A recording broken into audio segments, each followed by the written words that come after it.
Hey guys, my name is Tina. I'm with Next Step Streaming, and I wanted to bring to you guys a very important topic that I find near and dear to my heart because it's a decision I have to make every single day before I go live.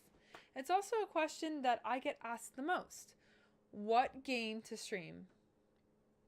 It's a great question because when you think about it, it's really the other half of what makes a streamer inherently successful.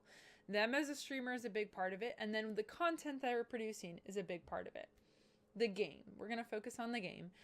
Even the big streamers, the top 5, 10 streamers, notice when they swap games. They'll lose 5,000 viewers, they'll gain 10,000 viewers. They do notice it. Unfortunately for us smaller guys, we notice it too. We get 5 more viewers here, 10 less viewers there. It's usually something to keep in the back of the mind that when we do make the decision to pick a game to stream, it will affect our numbers. Now, if you are looking for some sort of way to kind of shake things up, if you hit a plateau and you're not seeing the growth, or you really just don't know where to start out, here are some guidelines that I found very useful as a streamer when it comes to picking your game. First guideline, number 1, avoid the top 3 rows when you're browsing the games. The top 3 rows are way too competitive for you. For a lot of people, it's oversaturated with streamers and the viewers are just kind of scattered throughout. And if you're super new, you're going to be really far down, and not a lot of people scroll down to find a new stream. And the only way that you're going to find any sort of growth within the first 3 channels, if you already have a huge fan base following you, or your networking is so on point that you have the entire internet waiting for you to go live. Now, on the flip side of that, while you don't want to pick anywhere in the first 3 rows, here's my guideline number 2. Don't go on the very bottom. There's not enough viewers to help kind of check you out and grow your channel.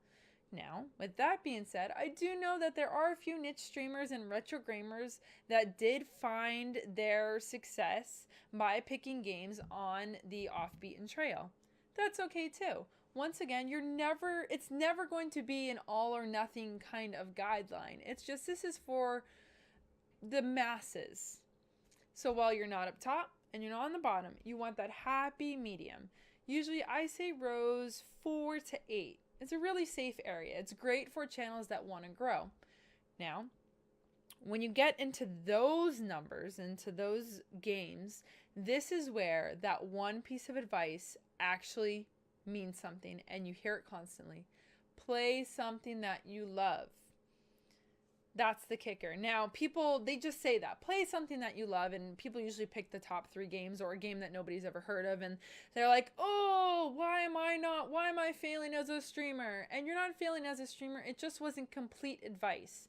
You want to pick something you love in the area that's going to help you grow their channel.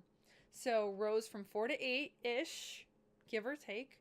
And find something that you really, really enjoy playing, because you as a streamer, it's going to become very apparent when you're doing something that you love. And if you don't love it, your viewers are going to know. You as a streamer are going to burn out. I highly advise against trying to force something for just the numbers. Okay?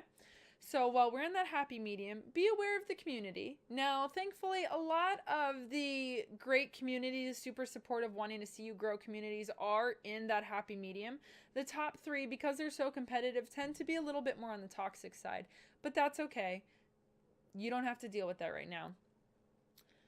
Another thing that this is kind of like my bonus guideline. So you don't want the top, which is the first guideline. You don't want the bottom, the second guideline. And you want a happy medium, game you love, positive community. That's the third guideline. The bonus guideline, I feel like wax on, wax off. The bonus guideline is don't be afraid to try a stale game. But, and this is once again, you need the whole entire piece of advice. Don't be afraid to try a stale game, but make sure there's a hype train coming further down the track. Either there's a second game coming out, there's a patch coming out, there's an update coming out, it's being fully released, something to kind of breathe new life into that stale game at some point.